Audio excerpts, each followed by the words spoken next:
आखिर ये डिविडेंड होता क्या है? अच्छा, अब ये डिविडेंड तो मुझे समझ में आया, पर अब ये डिविडेंड यील्ड क्या चीज़ है? अच्छा, कौन सी कंपनी देगी मुझे सबसे ज़्यादा डिविडेंड? पर आखिरकार शायद ये बड़ी कंपनी है तो ये ज़्यादा डिविडेंड देती होगी। अच्छा, अरे ये बड़ी कंपनी है या नहीं, कैसे पता करूं? काश ये सब सवाल का जवाब कोई मुझे बता देता, या फिर एटलीस्ट गाइड तो मुझे कर ही देता। कितने सवाल हैं, कितने जवाब हैं, बहुत मुश्किल है यार। ऐसा करता हूँ, रहने ही देता हूँ। देखिए, रहने देता हूँ या शायद ये किसी सवाल का जवाब नहीं है, बल्कि आपकी मुश्किलों को बढ़ाता रहेगा। हम आपको सही गाइडेंस देंगे और आज अपन ये सारी बातें करेंगे ताकि आप किसी और के भरोसे नहीं, ये सारी बातों का एनालिसिस खुद ही से कर सके और खुद आगे बढ़ सके। तो चलिए शुरू करते हैं आज का वीडियो। सबसे पहले अपन लोग ये बात करते हैं कि डिविडेंड होता क्या है। देखिए, डिविडेंड एक तरीके का अपन लोगों को गिफ्ट होता है। अच्छा, गिफ्ट होता है, कौन देता है? देखो, कोई भी कंपनी जो भी प्रॉफिट कमाती है क्वार्टरली या फिर ईयरली, जब भी उसको डिक्लेयर करती है तो ज़्यादा से ज़्यादा प्रॉफिट वो ये कोशिश करती है कि खुद की ग्रोथ में री इन्वेस्ट करे, क्योंकि कंपनी का मेन एम क्या है? खुद की ग्रोथ लेना। ठीक है, तो जितना ज़्यादा से ज़्यादा प्रॉफिट होता है वो खुद की ग्रोथ को री इन्वेस्ट करती है। All right. अच्छा, जितना री इन्वेस्टिंग के बाद एक्सेस ऑफ प्रॉफिट बच जाता है, देखो री इन्वेस्टिंग ग्रोथ में होती है, नए नए प्रोजेक्ट जो होने वाले उसमें होती है, डील्स में होती है, अलग अलग जगह पर होती है। जितना प्रॉफिट एक्सेस बच जाता है, जो कि ज़्यादा है, एक्स्ट्रा है, ठीक है, वो प्रॉफिट को वो एज अ गिफ्ट अपने शेयर होल्डर्स में बांट देती है। अच्छा, रैंडम पर्सन को तो नहीं देगी ना जा करके, तो अपने जो शेयर होल्डर्स होते हैं उनमें बांट देती है। ठीक है, तो उसी तरीके से डिविडेंड एक तरीके से गिफ्ट है। अच्छा, कोई भी कंपनी ऐसा करती क्यों है? ऑब्वियसली बात है, उसके शेयर्स में लिक्विडिटी आने के लिए। देखो, ज़्यादा से ज़्यादा ट्रांजैक्शन बढ़ेगा उसके शेयर में तो उतना ही उसकी वैल्यू बढ़ती है। ठीक है, इसके बारे में थोड़ा सा ऐसा देखो कि जिस भी चीज़ में कुछ अच्छी न्यूज़ होती है तो उसका प्राइस ऑब्वियसली ऊपर जाने लगता है। तो भाई, गिफ्ट मिल रहा है जब जिस जगह पे वहाँ पर लोग ज़्यादा आते हैं तो लिक्विडिटी बढ़ती है, तो शेयर की वैल्यू बढ़ती है, यानी कि कंपनी की वैल्यू बढ़ती है। अब अपन थोड़ा सा आगे चलते हैं। ठीक है, इसको मैं क्लियर कर रहा हूँ। अब देखिए, मार्केट कैपिटल के हिसाब से तीन तरीके की कंपनियाँ होती हैं: लार्ज कैप, मिड कैप और स्मॉल कैप। अच्छा, नाम से क्या समझ में आ रहा है? लार्ज कैप यानी कि बड़ी कंपनी, लार्ज यानी बड़ी, मिड यानी बीच की और स्मॉल यानी छोटी। ओके, बट मार्केट को इन्होंने कितना हद तक कैप्चर किया है उसके हिसाब से ये डिवाइड होती है। तो वो बड़ी कंपनी, छोटी और मिड की कंपनी कहलाती है। अच्छा, इनको कैसे देखना है कि कौन सी कंपनी बड़ी है या छोटी, ये मैं आपको भी बाद में बताऊंगा। आखिरी में अपन इसका प्रैक्टिकल देखेंगे, don't worry about it. But अच्छा, इनको डिफाइन कैसे किया जाए? देखो, इनकी कोई भी एग्जैक्ट डेफिनेशन नहीं है, बट अप्रॉक्सीमेट डेफिनेशन है जिसके हिसाब से मैं आपको बताता हूँ। देखिए, तीन तरीके की अपन ने बोली: लार्ज, मिड और स्मॉल कैप। ठीक है, मान लीजिए किसी कंपनी ने मार्केट को कैप्चर किया हुआ है and it is, let's take पहला वाला एग्जांपल, मोर देन 10,000 करोड़। अब दूसरे तरीके की जो आती है वो होती है स्मॉल कैप। पहले मैं मिड की जगह पे स्मॉल ले रहा हूँ, जिनको लेस देन 200 करोड़ कहा जाता है।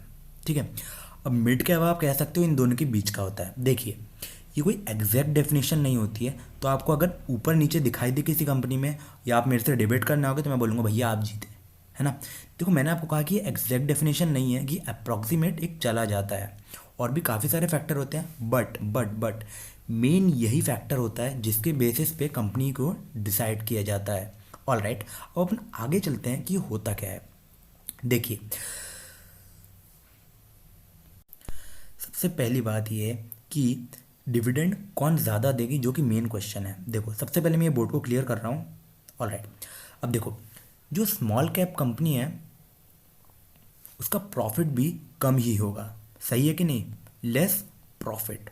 ओके, अब जो बड़ी कंपनी है यानी कि लार्ज कैप कंपनी है, वो प्रॉफिट ऑब्वियसली उसका ज़्यादा होगा। ओके, सो सो यहाँ पर अगला फैक्टर जो आता है, जो स्मॉल कैप कंपनी है उसको ग्रोथ की ज़्यादा ज़रूरत है। वो चाहेगी कि वो ज़्यादा से ज़्यादा प्रॉफिट अपने पास रखे और ग्रोथ को ज़्यादा करे। ओके, इसी कारण से उसका क्या होता है, उसका डिविडेंड कम हो जाता है। बट लार्ज कंपनी जो होती है, क्योंकि उसका प्रॉफिट ज़्यादा है, ठीक है, वो ऑलरेडी लार्ज है, उसके पास देखिए या तो उसके पास ग्रोथ के प्लान्स होंगे या नहीं होंगे। मोस्टली बड़ी कंपनीज के पास ग्रोथ के प्लान कम होते हैं, जो आते हैं वो बड़े आते हैं ऑब्वियसली, बट कम होते हैं। ऑलराइट, क्योंकि वो ऑलरेडी ज़्यादातर मार्केट को कवर कर चुकी है, उनको और ज़रूरत नहीं है।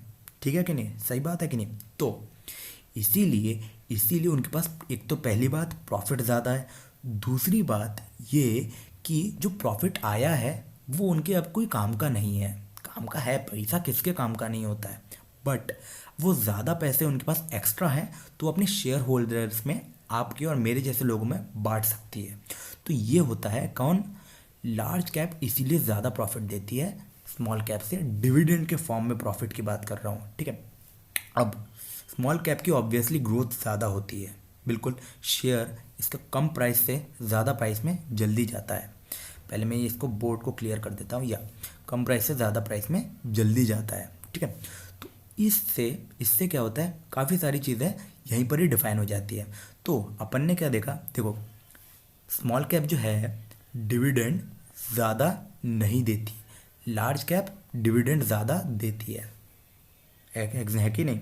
अच्छा, अब आप ये देखो कि डिविडेंड यील्ड किसका ज़्यादा है। आप मेरे से बहुत सारे लोग आने वाले हैं जो कहेंगे sir dividend yield small cap का ज़्यादा है लार्ज कैप का। तो मैं सबसे पहले आपको ये बताता हूँ कि डिविडेंड यील्ड होता क्या है। इसके लिए मैं एक बार बोर्ड को क्लियर कर रहा हूँ। देखिए डिविडेंड यील्ड का फॉर्मूला क्या होता है। डिविडेंड यील्ड का फॉर्मूला होता है डिविडेंड यील्ड इक्वल टू जितना भी वो कंपनी डिविडेंड बांट रही है अपॉन कितना उसके शेयर की वैल्यू क्या है। देखो टेक्निकल टर्म्स में हो सकता है अभी समझ में नहीं आया, मैं समझा रहा हूँ। डिविडेंड मान लो वो कंपनी बांट रही है 2 रुपीज़ पर शेयर। ओके, तो डिविडेंड यील्ड हो जाएगा इसकी, सबसे पहले शेयर की वैल्यू क्या है, शेयर की वैल्यू कुछ हो, मान लो 100 रुपीज़। ओके, अब ये बांट रही है डिविडेंड 2 रुपीज़ का, डिवाइडेड बाय शेयर वैल्यू जो कि है 100 रुपीज़। ये कितनी हो जाएगी, 0.02%, नहीं इंटू 100 का एक और आएगा फैक्टर जो कि मैंने मिस कर दिया था एंड मेरे को बाद में याद आया। तो ये हो जाएगा कितना, 2%, ये हो जाएगा इसका डिविडेंड यील्ड। ठीक है, तो इस तरीके से मैं एक्चुअली इसका एक बार फॉर्मूला और लिख देता हूँ कि आप लोग कन्फ्यूज ना हो जाओ। Dividend yield equal to dividend upon share value into 100। This is the formula of dividend yield. ठीक है, इसके हिसाब से आप डिविडेंड निकाल सकते हो कितना आ रहा है डिविडेंड यील्ड। ठीक है, अच्छा अब अपन सवाल पर आते हैं क्या कि डिविडेंड यील्ड जो होता है बड़ी कंपनीज का कम क्यों होता है और छोटी कंपनी का ज़्यादा क्यों होता है। देखिए छोटी कंपनीज का जो होता है, अगर आप मैथमेटिक्स में बहुत अच्छे हो तो बहुत अच्छी बात है, नहीं हो अच्छे कोई बात नहीं, आप है ना। ठीक है, देखो यहाँ पर अपन थोड़ा सा 2 एग्जाम्पल ले लेते हैं। मैं इसको dividend yield equal to dividend divided by share value into 100। Okay, अपन 2 एग्जाम्पल यहाँ पर ले लेते हैं। पहला वाला क्या, पहला वाला ये एग्जाम्पल कि एक बड़ी कंपनी और एक छोटी कंपनी है। ठीक है, अच्छा देखो बड़ी कंपनी डिविडेंड दे रही है कितना, मान लो सपोज करो 10 रुपीज़ पर शेयर। ओके, और शेयर वैल्यू कितनी है इसकी, शेयर वैल्यू बड़ी कंपनी की है कितनी, शेयर वैल्यू बड़ी कंपनी की है, share value let's take it to be, let's say something, बड़ी कंपनी है तो देखो उसकी शेयर वैल्यू ऑब्वियसली ज़्यादा ही होगी, है ना। तो अपन इसको ले रहे हैं कितना, 500। ओके, छोटी कंपनी को अपन अगली बार एग्जांपल ले लेंगे, तो ये जाएगा 10 अपॉन 500 इंटू 100। यही था फॉर्मूला, ऊपर का फॉर्मूला वही का वही अपन लगा, 10 अपॉन 500 इंटू 100। ठीक है, तो वही अपन ने किया है यहाँ पे। अब देखो 10 क्या है, इसका वैल्यू है, तो ये कितना हो जाएगा, ये हो जाएगा 2%। ठीक है, ये हुआ क्या, डिविडेंड यील्ड। ठीक है, छोटी कंपनी का अपन सेम चीज़ एग्जांपल लेते हैं, फिर अपन दोनों को कंपेयर कर लेंगे। ऑल राइट, छोटी कंपनी का अपन एग्जांपल लेते हैं। लेट्स टेक डिविडेंड ये दे रही है कितना,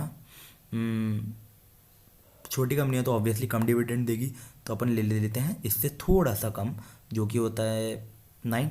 ऑल राइट, शेयर वैल्यू, इसकी शेयर वैल्यू काफ़ी कम होगी, बट शेयर वैल्यू काफ़ी कम होगी, डिविडेंड यील्ड थोड़ा कम बट शेयर वैल्यू काफ़ी कम हो जाती है। Let's take it to be something 100 rupees. Okay, so 9/100 into 100, ठीक है, इक्वल टू 9% डिविडेंड यील्ड। ये इसी तरीके से काम करता है और इसी तरीके से अपन को डिविडेंड यील्ड जो है ज़्यादा कम दिखाई देता है। देखिए, मैंने यहाँ पे डिविडेंड काफ़ी ज़्यादा दिया है कि नहीं, पर मैंने यहाँ पे शेयर वैल्यू भी काफ़ी ज़्यादा ली है। कहीं आपको 23, 24 ये सब अलग अलग दिखाई देते हैं, बट मेरे कहने का क्या मतलब है, आप ये समझो और उस पर फोकस रखो। अभी के बाद से आपको कभी भी ये डाउट नहीं आना चाहिए, है ना। ऑलराइट, मैं इसका आपको प्रैक्टिकल दिखाता हूँ कि आपको जो डिविडेंड यील्ड और मार्केट कैपिटल कितना है, क्या सब चीज़ें हैं, वो सब चेक कैसे करनी है। ठीक है, तो मैं उसके लिए सबसे पहले कर रहा हूँ वीडियो को पॉज, और अपन चल रहे हैं कहाँ, मेरे अकाउंट पे। तो यहाँ पर अपन आ गए हैं अकाउंट पे, एंड यहाँ पर अपन को काफ़ी सारी चीज़ें चेक करनी है ना। सबसे पहले अपन देखते हैं किसका, नेस्ले का।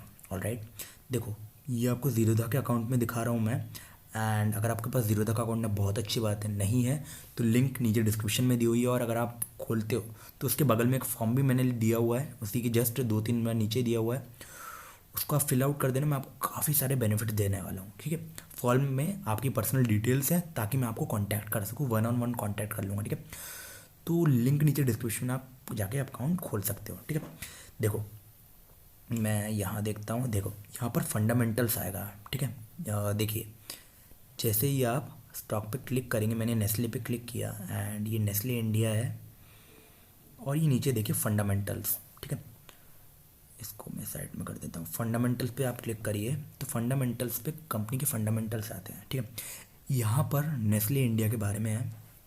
सो इधर देखिए, नेस्ले इंडिया मार्केट कैपिटल इसकी दी हुई है कितनी, पढ़ो, 171,207, 1,71,000। बहुत बड़ी कंपनी है ये ऑब्वियसली। ठीक है, लार्ज कैप है, स्मॉल कैप है, तो इधर देखो नाम के बगल में लार्ज कैप कंपनी है। ठीक है, सेक्टर लिखा हुआ है FMCG, बट वहाँ से अभी अपन को फ़िलहाल मतलब नहीं है।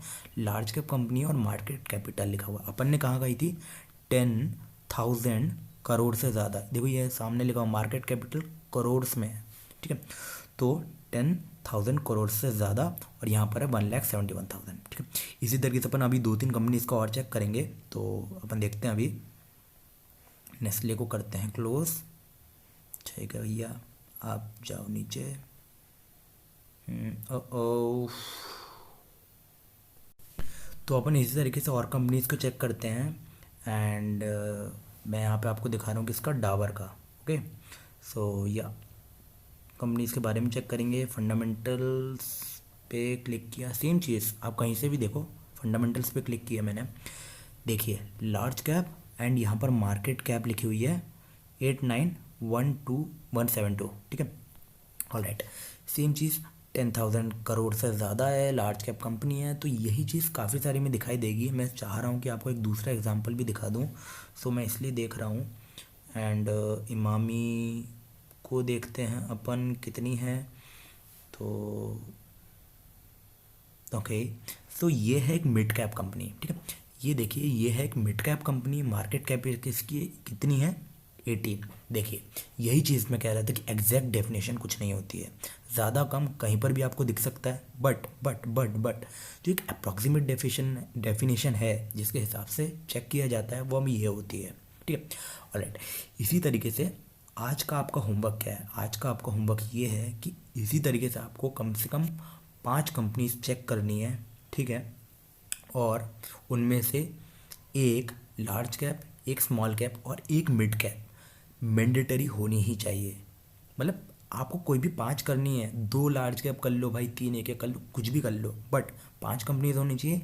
एक लार्ज कैप होगी उनमें से, एक स्मॉल कैप होगी, एक मिड कैप होगी, उनका नाम क्या है, मार्केट कैपिटल कितनी है, और कौन सी सेक्टर में आ रही है, large cap, mid cap, small cap में कितने में आ रही है, ये आपको देखना है। ठीक है, और नीचे कमेंट करके बताना है। तीसरी चीज़ डिविडेंड जो होती है, मैंने आपको डिविडेंड जो बताई वो भी आप डिविडेंड यहाँ डायरेक्ट जीरोधा से चेक कर सकते हो, इसलिए मैं जीरोधा प्रेफर करता हूँ। इसमें काफ़ी सारी इजी चीज़ें आ जाती है ना, काफ़ी फ़ायदा होता है, ऊपर से काफ़ी सारी इजी चीज़ें आ जाती है। जो फेज़ होता है काफ़ी अच्छा है, इंटरफेस यूज़र फ्रेंडली है, काफ़ी मदद देता है भाई। तो भाई नीचे लिंक डिस्क्रिप्शन में खुलवा लो, ठीक है। और मेरे को बता ज़रूर देना ताकि मैं आपको ज़्यादा से ज़्यादा बेनिफिट दे पाऊँ। आपको यकीन नहीं होगा मैं आपको इतने ज़्यादा बेनिफिट देने वाला हूँ अगर आप मेरी लिंक से खोलते हो तो। ऑब्वियसली आपको पूरा इतना परफेक्ट हो जाओगे, आपकी अर्निंग इतनी ज़्यादा होगी कि आप खुद बोलोगे अच्छा किया मैंने इसकी लिंक से खोल के। ठीक है, चलो भैया, यहाँ देखो डिविडेंड यील्ड कितनी है। Dividend yield 0.91%। ठीक है, डिविडेंड कितना है, तो डिविडेंड अगर आपको चेक करना है ना तो वो आपको डिटेल्स में जाना पड़ेगा उसके लिए। ठीक है, तो अगर डिटेल्स में जा रहे हैं तो एक्चुअली ना अभी ओके, सो सी डिटेल्स में जाएंगे तब यहाँ पर पता चलता है। इमामी की पूरी डिटेल्स आ गई, ठीक है, इसलिए मैं इसको रेफ़र करता हूँ जीरोधा को। ठीक है, सेक्टर डिटेल्स, सेक्टर का कितना है, इसका कितना है, पूरा कंपेयर करवा देता है ये। डिविडेंड यील्ड, सेक्टर का डिविडेंड यील्ड। अभी मैं आपको और चीज़ें दिखाता हूँ इसके बारे में, काफ़ी सारी अच्छी अच्छी चीज़ें पता चल जाती हैं। तो हैंग हो रहा है अभी मेरा ये।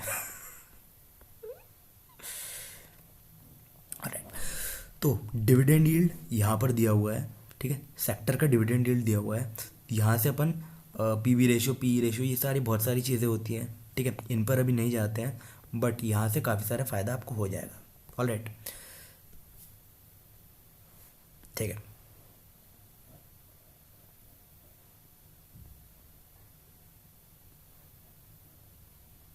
एक और कंपनी का मैं आपको चेक करके बता रहा हूँ, एंड गोदरेज कंज्यूमर प्रोडक्ट का, ठीक है, और इसका अपन ने देखा था क्या, हाँ इसका देखा हुआ था, ठीक है। ऑलराइट दोस्तों, हेवल्स का देख लेते हैं अपन, ठीक है। हेवल्स के फंडामेंटल्स पे गए मैं, एंड यहाँ देखिए लार्ज कैप, ठीक है, मार्केट कैपिटल दी हुई है, एंड अपन को चलना था सी डिटेल इन्फो में, ठीक है। देखिए सी डिटेल इन्फो में यहाँ पर नीचे लोड हो रहा है, ये मेरे लैपटॉप की प्रॉब्लम है, वहाँ पे नहीं है, so don't worry about it. तो देखिए इसमें काफ़ी सारी चीज़ें आ जाएंगी, ये मैं आपको दिखाना चाह रहा था। पीर से कंपैरिजन पूरा आ जाएगा, मार्केट पीर्स का कितना है, इसका कितना है, ठीक है, सेक्टर का रेशियो ये तो अपन को आ ही जाएगा, और काफ़ी सारी चीज़ें आ जाएंगी। तो यहाँ आपको काफ़ी ज़्यादा फ़ायदा हो जाता है। एंड सी फाइनेंशियल सेगमेंट में जाते हैं अपन, तो और सारी चीज़ें आ जाती हैं। ओवरव्यू कितना हो रहा है, कंपनी की इनकम कितनी है, फाइनेंशियल कितना है। तो जैसे ही आप फाइनेंशियल में जाओगे तो यहाँ पे आपका ये आएगी इनकम, ये देखिए कंपैरिजन आप एनुअल रिपोर्ट से कंपेयर कर सकते हो, ठीक है। अर्निंग रेशियो, ईबीडीटीए, ये सारी चीज़ें आती है कहाँ पे, एडवांस में, फंडामेंटल एनालिसिस में आती है। But balance sheet, cash flow, cash flow काफ़ी काम की होती है चीज़, तो काफ़ी सारी अच्छी अच्छी चीज़ें होती है इसमें, काफ़ी सारे फीचर्स आ जाते हैं, इसलिए मैं इसको रेफ़र करता हूँ। ऑलराइट दोस्तों, खैर ये अभी आपके काम का नहीं है, बट आज का जो टॉपिक था वो आपको समझ में आ गया होगा। ऑलराइट दोस्तों, लाइक कमेंट शेयर सब्सक्राइब, नीचे लिंक दी हुई है, उनको रेफ़र ज़रूर कर लेना। काफ़ी सारी लिंक्स दी हुई है, अलग अलग वीडियोस के नहीं, अलग अलग काम की लिंक्स दी हुई है, मेरे इंस्टाग्राम की, टेलीग्राम की, हर जगह की लिंक आपको दी हुई है। ऑलराइट दोस्तों, like comment share subscribe, thanks for watching.